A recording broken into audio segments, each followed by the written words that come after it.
Well, thank you, Pastor.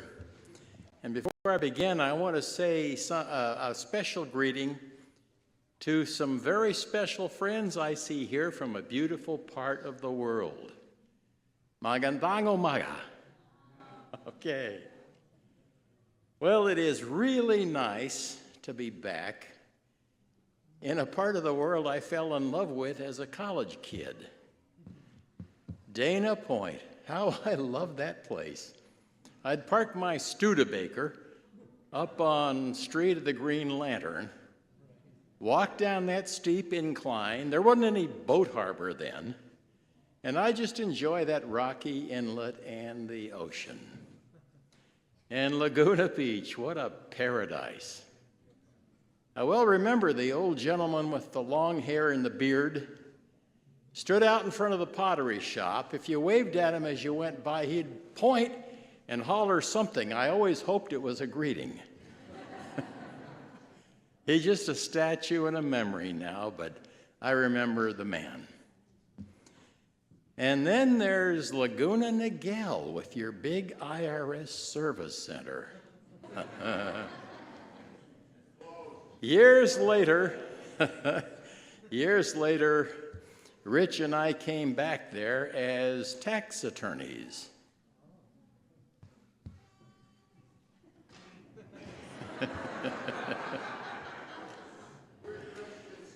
Rich, a far better one than I, he clerked on the tax court.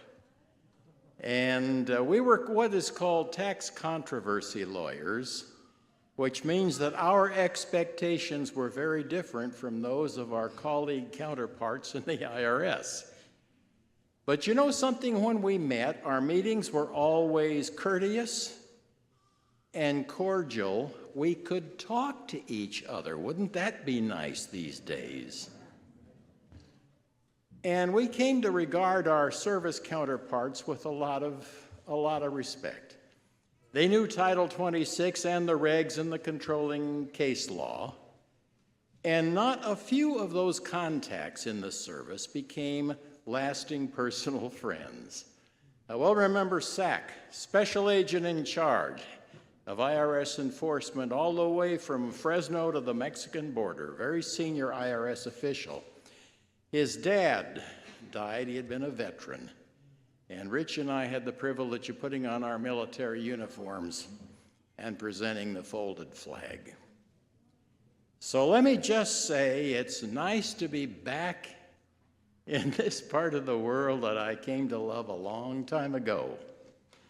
And happy Sabbath. Shema Yisrael, Adonai Eloheinu, Adonai Echad. What I want to share with you this morning are my conclusions after Mishnaic and Talmudic research on Hebrew trial practice at the time of Christ. During the course of that, I had the privilege of meeting with Sam Dash. He had served as Senate Watergate Committee counsel way back during the Nixon era. He was, at that time, professor at Georgetown Law. And he was Jewish, he's dead now, but he was working with Alan Dershowitz of Harvard on a book that would show how Hebrew jurisprudence had impacted American law. And Sam had a saying that Hebrew Mosaic punishments in the Torah were so severe that the Hebrew legal system began to invent ways to avoid imposing them. There was a saying at the time of Christ that a Sanhedrin that condemned to death a son of Israel as often as every 10 years was nothing but a butcher shop. So if I may this morning, let me just share with you my personal conclusions after research on the trial of Jesus from a lawyer's perspective. And for that purpose, let's go back in time, way, way back to the week of April 22, AD 31, on a Thursday evening, and Jerusalem is just a wonderland of lights. Lighted windows, lamplight, torchlight, even across the Kidron Valley up on the slopes of the Mount of Olive, you'll find campfires and torchlight because this is Pesach. This is the anniversary of Israel's great liberation. And pretty soon a full Passover moon heaves its upper limb above the rim of the ridge line of the Mount of Olives and washes the valley in silver light. And somewhere in the city of Jerusalem, there's a large home owned by a wealthy woman by the name of Mary, or if you prefer the Hebrew, Miriam. Now, like all Hebrew names, it had a meaning, and the meaning of that name was stubborn.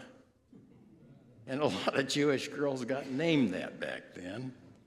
She was the mom of a kid by the name of John Mark. And her house was so large that the upstairs loft, big upstairs room, could easily accommodate 120 people. We know that because the early Christian church would be meeting there in just a few weeks. But on this particular evening, there are just 13 guys up there, and I like to kind of picture them over in a corner of that big drafty room. They're celebrating the Passover supper, and in the course of which, of course, one of them stomps out, and a door slams. You can hear his footsteps go down the stairs and then disappear up the street in the general direction of the Temple Mount. And about, 11 p.m. or thereabouts, the remaining 12 men finish up, sing the Passover Hallel, and they go down the steps and out into the street. They head east, followed by a kid who scampers after them, and the kid is stark naked except for a sheet he's pulled off his bed and wrapped around him. Now, there's a story behind that. I just don't have time to tell it this morning. So this little group of men, followed by this scampering kid, head east to the eastern gate, out across the Kidron Gorge, up the other side into a grove of olive trees called Gethsemane, or if you prefer the Hebrew, Beth Shaman. It means place of the olive press. And now something strange is beginning to happen. It's as if the weight of the whole starry universe is beginning to come down, and you can feel it. Something's wrong here. Even the disciples don't know what it is, but they sense enough that by the time they get to that grove of trees, they just collapse on the ground and retreat into the anesthesia of sleep. And for an hour, maybe a little bit longer, the fate of the whole starry cosmos seems to teeter on a knife edge. And then there is a final surrender and a prayer. Before that happened, there was a flare of torchlight at the eastern gate and the babble of a bunch of guy voices, and they head directly toward where Jesus and his disciples are, as if somebody in the mob knows the way. And there's a brief, furious little fight and a final miracle, and then there's the sound of beating feet and snapping shrubbery as the disciples just explode into the dark, leaving Jesus and a kid. And some guy hollers out, "There's a kid, grab him!" And a calloused hand reaches out and grabs that sheet. Now let me stop and say I really like kids. It was nice to see the young people up doing something this morning, helping to raise funds for good purposes. You know, what's nice about kids is they're still sharp. If you can pry them away from their cell phones and teach them something, they get it, okay? Something else I like about kids is that everything they got still works. Now, you get my age, everything hurts. And if it doesn't hurt, it doesn't work. So John Mark is a kid. Everything still works. That calloused hand grabs his sheet and he says, "Buster, if you want that thing, it's yours." And he skins off into the dark, stark naked. Now, if you don't believe me, look it up. Book of Mark, chapter 14, verse 51. Now, a certain young man followed him, having a linen cloth thrown around his naked body, and he left the linen cloth and fled from them naked. Now, you go through all three synoptic gospels and the Gospel of John, that's the only place you're going to find that event, because only John Mark knew about it. The disciples had all left already. But you notice something? He doesn't give his name. Well, would you? Now he's gone, and Jesus' hands are wrenched behind his back and tied off tight. Nobody there is much concerned about cutting off circulation to the hands, because as far as they're concerned, he won't be alive long enough for that to matter. And he's buffeted and dragged back across the Kidron Valley, back in through the eastern gate, and into the most magnificent legal system that human history has ever seen. There was nothing the Jewish justice system hated as much as to condemn a son of Israel to death. Everything in their jurisprudence opposed it. Anytime a son of Israel was on trial for his life, it was heard by the Sanhedrin. It could not be heard in an inferior court. There were lesser courts scattered through the country, but a capital case had to be heard by the Sanhedrin. All 70 members of it. All of those guys were experienced judges. They had sat in inferior courts. They understood Hebrew law, Hebrew jurisprudence. More than that, they were all accomplished linguists.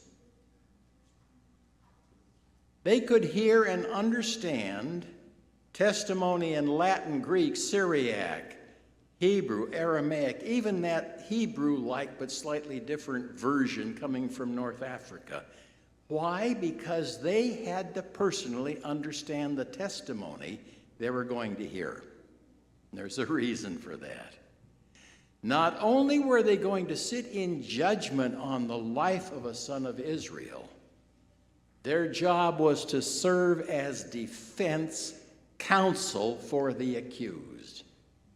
The judge was also going to be the defense attorney. By the way, does that ring a bell, Adventists? 1844, and in the months following, pioneers of this church bumped into something nobody had quite seen before, an end-time judgment in which what? Jesus is your judge. The Father judgeth no man, but hath committed all judgment unto the Son. But there's more. John writes in his little letter to the believers, "My little children, this I write, that ye sin not." That's the Christian ideal. And then he says, "If any man sin, we have an advocate." What's an advocate? That's defense counsel. You're being judged by your defense attorney. Well, that's nothing more than what the Hebrew system was trying to illustrate. The Sanhedrin was defense counsel for the accused. There was no such thing as a defense attorney. The job didn't exist. It didn't need to. The court itself defended the accused. Now, likewise, there was no prosecutor. That job didn't exist. Prosecution was handled by the two or more witnesses preferring a charge against some guy in Israel. A layperson, probably never been to court before, at least they have never been before the great Sanhedrin. And now they've got to face 70 of the best Jewish lawyers in the world, whose job it is to attack their testimony and try to tear it apart. But on this tragic night, what would be torn apart would be the justice system itself. So let's talk about the trial. In the Sanhedrin, all trials were held in a big room called Lishkath Hagazit. Hall of hewn stones, everything stone, the floor, the walls, the acoustics must have been something, because we're going to be hearing them in just about an hour in this trial. Before the trial, servants would come in, they'd sponge off the floor, get rid of the dust, and they'd start dropping down big woolen pillows. Wool outer covering stuffed with wool, kind of like a beanbag chair, if you can remember back that far. And they put them down in a semicircle. And there's a reason for that. The Sanhedrin judges would sit on those pillows, and the defendant and all the witnesses would stand in the very center of the circle, giving every judge an equally good view. Now, in our imperfect courtrooms, juror number 1 may have a far better view of the witness box than, say, juror 12 or alternate 3 on the back row somewhere. That wasn't good enough for the Hebrew system. Every judge had to have an equally good view. The trial had to be in the daytime. Now, that's something most Christians know, and they will say, well, trial of Jesus, that was illegal. It happened at night. Well, they're right, but they may not know the reason, and there was one. A trial could not begin before the morning sacrifice for sin, could not extend after the evening sacrifice. Therefore, it automatically had to occur roughly between 9 a.m. and 3 p.m. our time. Had to be in the daytime. Now, Jesus is brought into Lishkat Hagazit, the hall of hewn stones. The Sanhedrin enters. Turbans on their head. Their feet are bare. They're walking into what they perceive to be holy ground. They're going to sit in judgment on the life of a son of Israel. And they sit down one by one, cross-legged on those pillows, the most senior ones in the center of the court. As you move out toward the wings of the court, the more junior members are sitting, but they all have an equally good view. Then the high priest enters, his head crowned with a turban on which there is the color blue. It's inwrought with gold. Across the front of that thing is a golden plate on which is engraved, Kodesh Adonai, holiness to the Lord.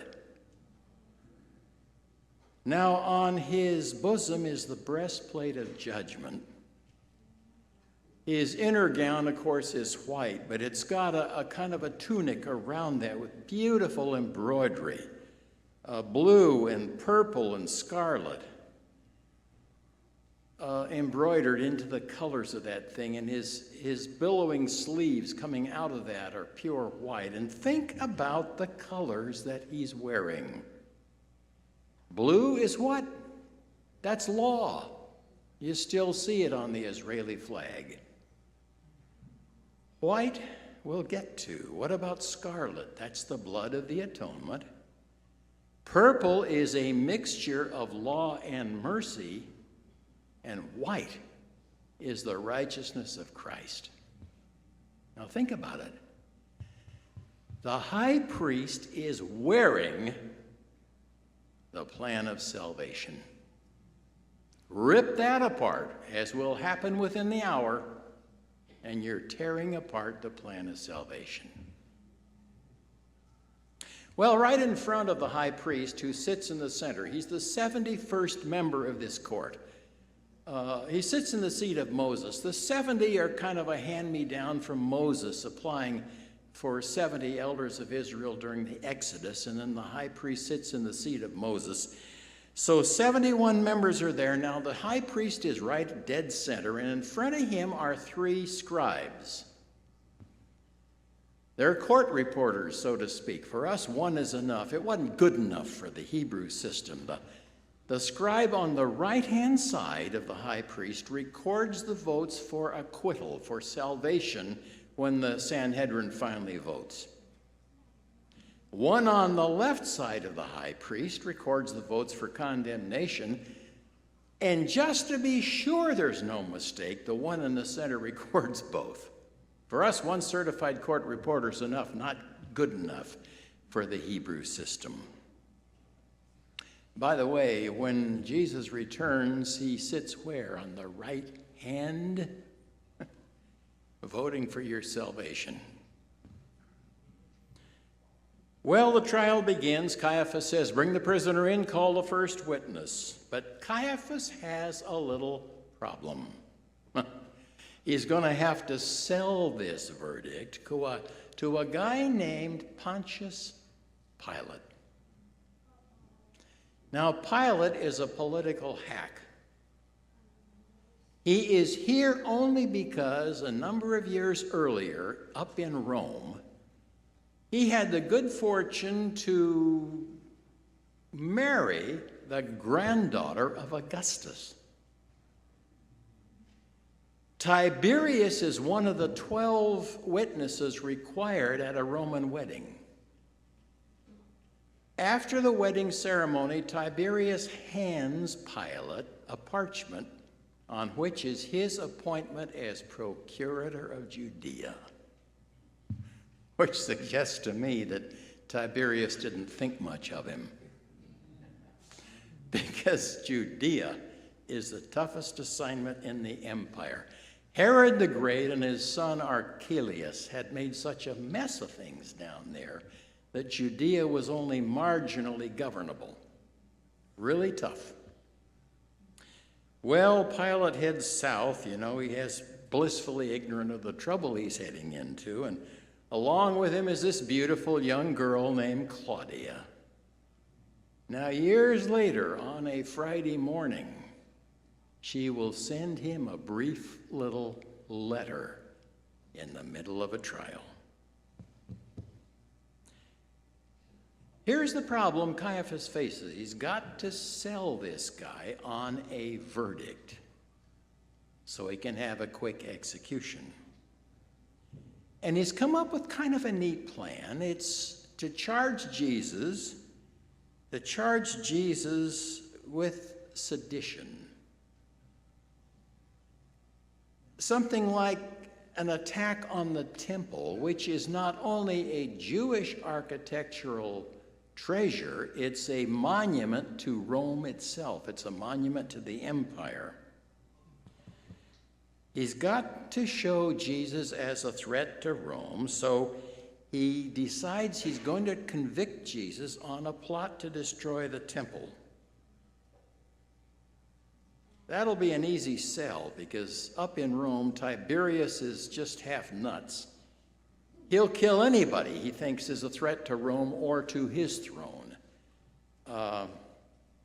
If Caiaphas can accomplish this, it'll be an easy sell. So now let's open the Word. Let's go back to the book of Mark. Mark 14, now let's go to verse 55. Mark 14:55. Now, the chief priests and all the council sought testimony against Jesus to put him to death. Let me stop there before we finish the verse. You parents, remember Highlights magazine for kids? Always have a picture, there's something a little bit wrong in there, and it basically is what's wrong in this picture. Well, let's go back and say, boys and girls, what's wrong in this picture? Chief priests and all the council are seeking prosecution testimony. What's wrong? That's Jesus' defense attorney, acting like a prosecutor. But their luck doesn't hold, because we're not done with the verse. Look at the rest of verse 55. But found none. Now, what is happening here? Why? Why do they find none? In the Jewish system, the witnesses were sequestered. They weren't allowed to hear each other. They were brought in one at a time, so they couldn't key off of each other and kind of fine-tune their testimony and be coached. But at the same time, there was a Jewish principle called the rule of strict agreement. Their testimony had to absolutely agree in every particular, however minor. And the minute the witnesses began to disagree, even in the tiniest detail, it was the duty of the high priest, as president of the court, to set the prisoner free. So the first witness comes in, recites his memorized testimony, and he leaves. And then the second witness is called, and the third, and probably the fourth, because the Bible says many came. But something's wrong. Their testimony is not agreeing. The Jewish system of justice is fighting this. And I have a theory. I have a theory that the procedure that Israel had adapted and adopted made it impossible for those guys to completely memorize an agreeable set of testimony. It's something called Hagirot. Before they could come in and say their little memorized speech, the court would question them. My memory isn't what it used to be. I can't recall, frankly, whether it was 5 questions or 7, but there were routine questions they had to answer. What day was it? What month was it? Was it a day or year of Jubilee?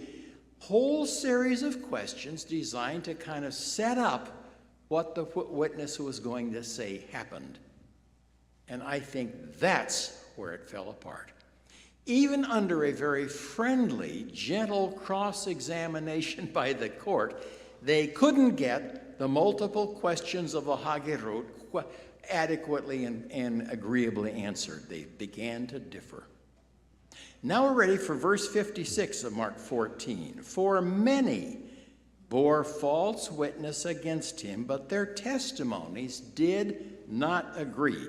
Then some rose up, saying, We heard him say, I will destroy this temple that is made with hands, and within 3 days I will build another made without hands. Well, that's a pretty simple speech to memorize, isn't it? Only 21 words in the English version, but they couldn't even deliver that without contradicting each other. Why? My guess, I think I'm right, is they couldn't handle those preliminary foundational questions that the court put to them and that they had to answer. The 21 words they could say, they could memorize that. They couldn't handle the Hagirot. Now, Caiaphas at this point, after several witnesses have come in and amply done what requires under Jewish law to set the prisoner free, Caiaphas is about to lose the trial of the ages. He's about to feel what any honest trial lawyer will tell you he or she has felt at least once in their life. That's that feeling that kind of starts in your gut and works its way up to the point you're thinking about it. And unconsciously, you're saying to yourself, I'm about to lose this case. Happened to me one time. I was trying a case early in my career in Department 5, Riverside County Superior Court, in front of Judge Deegan. Great old guy. He's so revered now that the lawyers in Riverside County have established an Inn of Court to honor, in his honor, the Leo Deegan Inn of Court. Well, I tried cases in front of this man. And my witness got on the stand, my client was up there, and he starts saying weird stuff. I hadn't heard any of this in the office. In trial prep, none of this had come out. But as witnesses sometimes do, his tongue was loosed. He began to say things that told me if I don't get him off that stand, I'm in trouble. But it occurred to me mid-trial, there is this provision in Evidence Code Section 776, I can call my opposition. So I did. Began deposing him up one side and down the other. And finally, Judge Deegan leans across the bench in a fatherly way and says, Counsel, are you trying to prove your case out of the mouth of your opponent? And I'm thinking, Judge, I guess I am, but what else do I have to offer? That's exactly what happened to Caiaphas. All right, let's take a look at verse 60. See, at this point, his adrenaline levels are at emergency room level. The high priest stood up forsakes all his judicial dignity, gets off that pillow, stands up on the cold stone floor, and verse 60 says, he asked Jesus, saying, "Do you answer nothing?" What's he doing? He's trying to call Jesus under evidence code section 776. But it doesn't work because Jesus just doesn't answer. Just stands back and lets Caiaphas fall from 50 feet in the air. Verse 61, but he kept silent and answered nothing. Well, the president of the court is in trouble, but he's still clever and he's still dangerous. And now he does a bit of lawyering. Sedition hasn't worked. He's got to turn the trial to a new theory. And he says, instead of sedition, I'm going to charge Jesus with blasphemy. Now, that one's going to be harder to sell to Pontius Pilate. Pilate isn't going to buy that until he feels so much political pressure he just caves. But that's all that the high priest has left. And now we're ready for verse 61 of Mark 14. Again, the high priest asked him, saying, "Are you the Christ, the Son of the Blessed?" Now, keep your finger, if you will, in the book of Mark, because we're going to go back there in a second. But I'd like you to turn to Matthew 26. This is a perfect example of why it's so nice we got 4 different views of the life of Christ, because one writer will give you facts and details, maybe another one doesn't. And a perfect example of this is Matthew 26, verse 63. It's the same event, but Matthew adds a little detail here. And verse 63 says, "And the high priest said unto him, I adjure thee by the living God, that thou tell us whether thou be Christ, the Son of God." Uh-oh. What's he just done? He's demanded something in the name of El Shaddai, the Mighty One, around whose throne the entire glittering universe circles. Now, you address a deity like that, and you will get an answer, but oh my, what a response he got. See, now the acoustics of the Hall of Hewn Stone come into play. That place echoes with 2 mighty Aramaic words, Ehyeh, I am.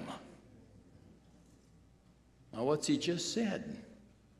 That's the ancient name of God. Why can he say it, and why can he only say it? Well, only he has life inherent within himself. No other being can make that claim. Every other life borrows life from him.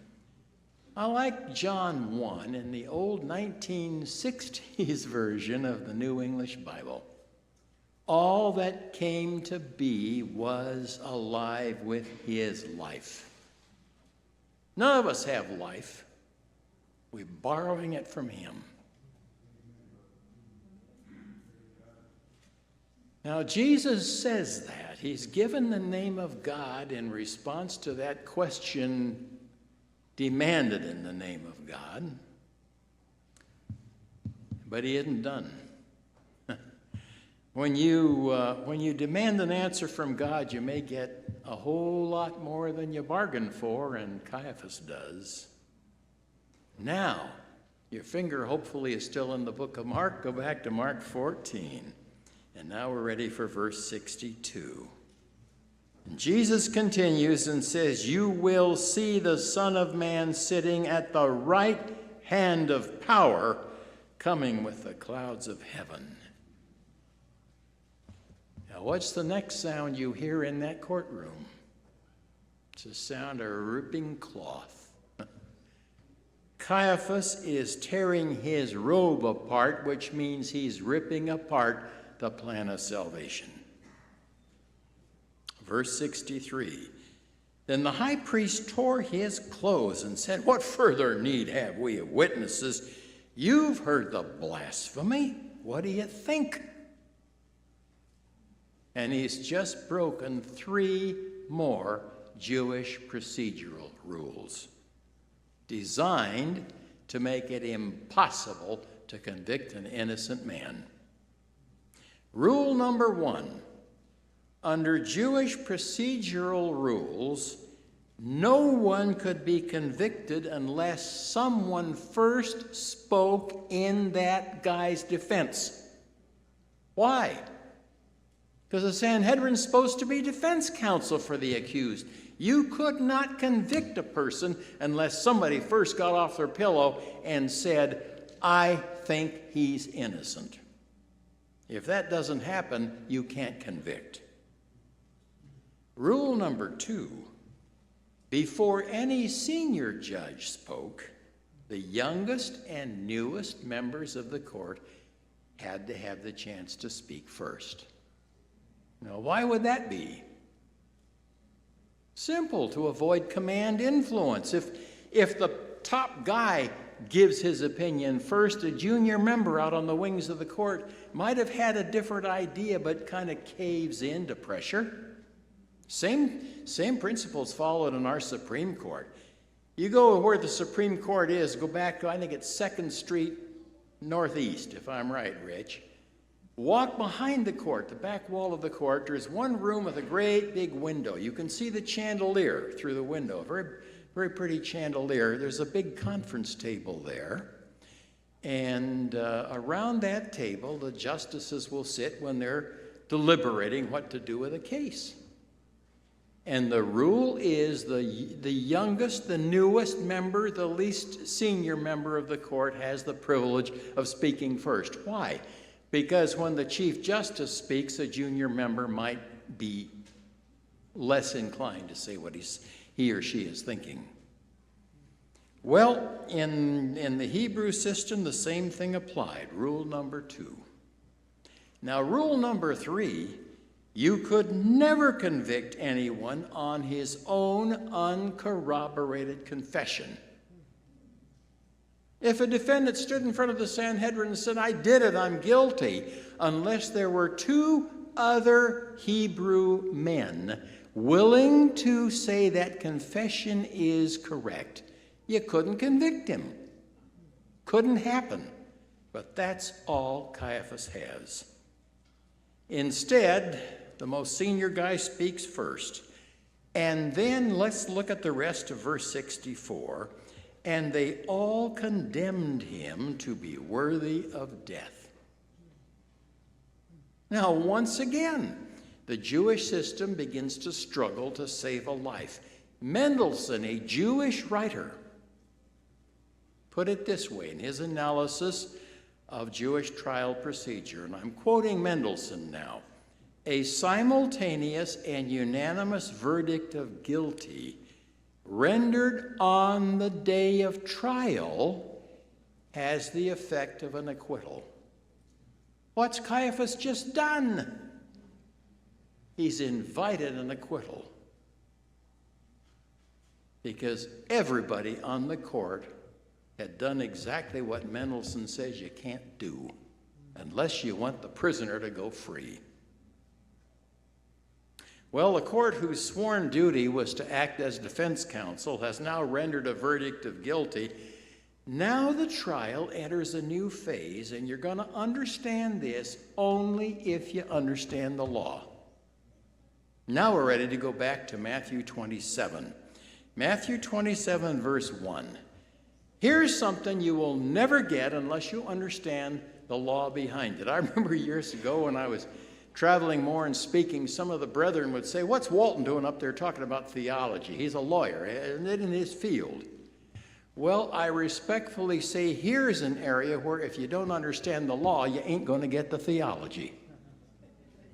Let me explain what's going on. Matthew 27, 1.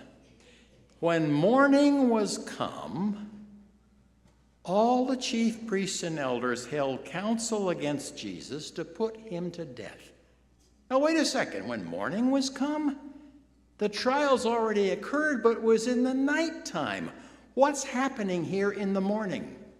Well, let me tell you what's happening. Unless you understand the law, you're going to miss what's really going on in Matthew 27.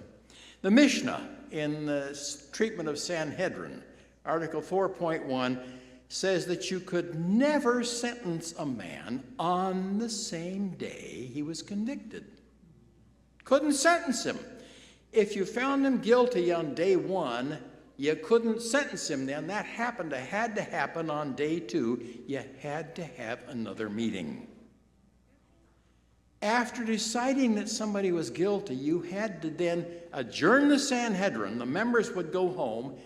They were under solemn obligation to fast and pray overnight, looking for a way to reverse themselves. They now become a court of appeal. They're saying to themselves, we convicted him, but there's got to be some way we can go back and undo that thing. They would fast and pray overnight, yet could never have both hearings on the same day. Well, the problem here is that this is Friday. Tomorrow's Shabbat. You can't reconvene then. So they meet again early in the morning. Matthew 27 says, when morning was come, they all held council. Now, they were supposed to search desperately for some legal theory to reverse their conviction. And it was at this point that a disciple, a candidate member, some young Jewish guy who's really on the make, really anxious to get on that court, had a chance to get on. Some ambitious young guy, who might be willing to say, hey, gentlemen, let me hold your coats while you stone that Stephen guy to death. Okay? A guy named Saul, who was anxious to get on the Sanhedrin, but wasn't there yet. Here is where a young, bright Jewish guy has a chance. If a candidate member could come up with a theory to reverse that conviction, to save that Jewish life, come up with an idea the entire 71-member Sanhedrin had failed to come up with. If by doing so he saved a Jewish life, he instantaneously got life membership on the court. Now that's something Sam Dash didn't know. When he and I were talking, he said, I've never heard of that one. Rich, I don't remember if Rich was a student at Georgetown then or a recent graduate. He said, Professor, I'll go down to the library. I'll look it up for you. The law library at Georgetown is rather extensive. It takes a city block. Rich found the citation, brought it back to Dash for inclusion in the book that he and Dershowitz were going to be writing. You could win life membership on the court simply by being smart enough to figure out a way to save a young or a Jewish life. Now here's where Judas comes in. You'll understand Judas better if you understand what's going on legally here. He's a bright young Jew. He's probably the brightest of the 12, by far.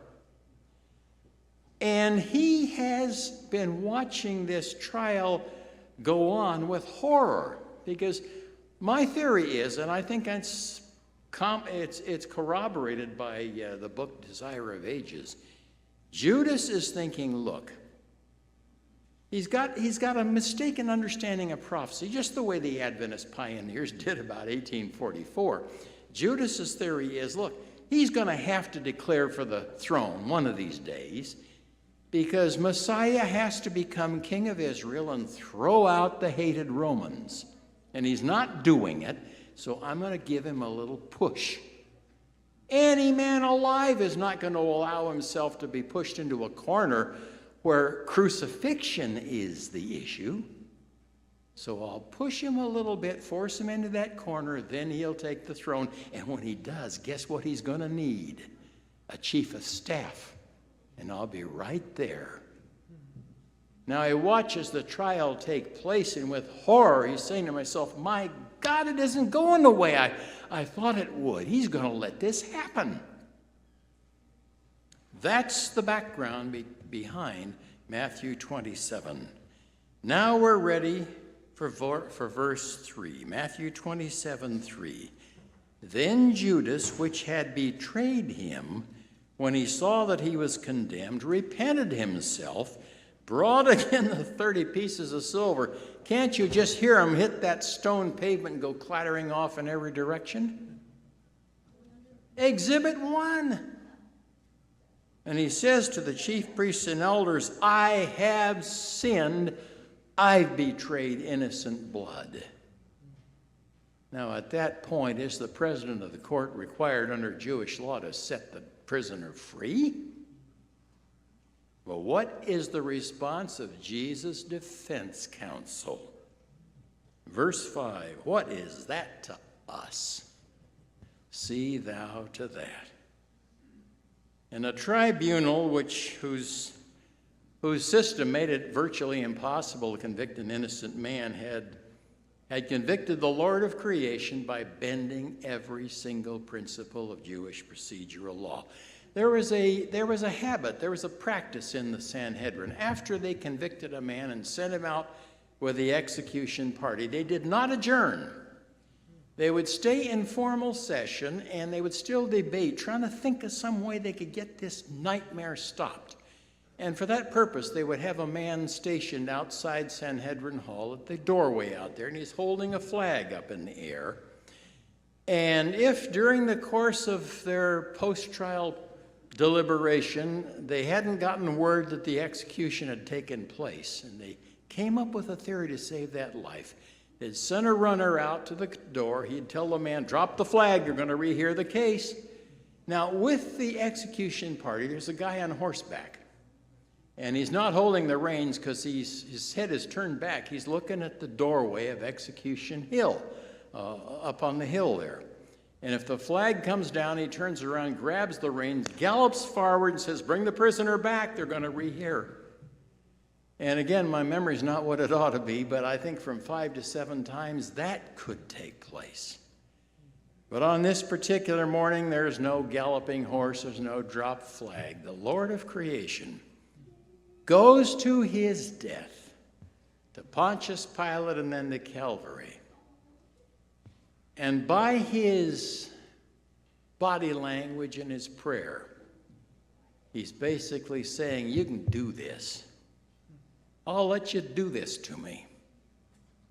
But there's one thing you can't make me do. You can't make me stop loving you. Well, by all advice given to public speakers, I ought to sit down now and just let those words hang. There's one more little point I'd like to make this morning. Here we are on a beautiful Sabbath, one of the loveliest parts of the world, and in a beautiful church, beautiful pastoral leadership, beautiful people. And here we are on a Sabbath, but why are we here? Well, as a kid growing up in Adventism, I'd have said, that's simple. It's in the commandments, and I want to get to heaven. Not a bad answer, not incorrect, I guess. But might I suggest there may be a better one? He obviously loved this day. He rested on it twice. Once after creating a world, and then again after rescuing a world that would die unless he did. Just maybe we ought to be here on this special day just to love him back. Shabbat Shalom.